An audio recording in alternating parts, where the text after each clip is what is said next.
सम्बन्धमा उपरोक्त विषयमा बागमती प्रदेश दोलखा जिल्ला भीमेश्वर नगरपालिका वडा नम्बर 1 मा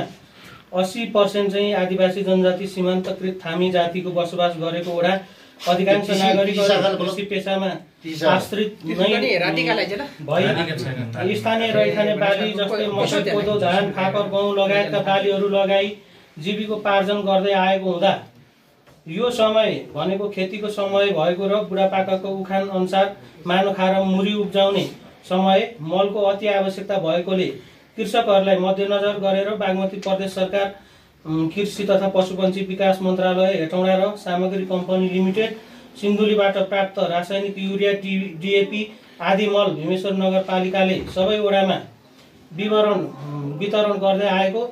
आएकोमा यस आर्थिक वर्षमा पनि कृषि शाखाले मल मिति 2082 साल वैशाख 6 गते वडामा झारिदिन्छु भने पश्चात वडा अध्यक्ष विश्वस्त भई मिति 2082 साल वैशाख 4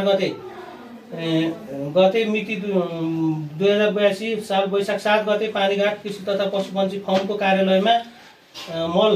7 बजे वितरण गर्ने सार्वजनिक सूचना जारी गरी म वडा अध्यक्ष फेरि मिति 2082 साल वैशाख 5 गते कृषि शाखामा गई बुझ्दा मल अन्यत्र वडाले लगिसक्यो भनी गैर जिम्मेवारीपूर्ण जवाफ दिई वडा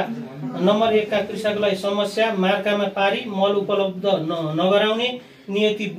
बुझिन आएकोले सत्य तथ्य छानबिन गरी यथाशीघ्र माग पूरा होस् भनी यो ज्ञापन पत्र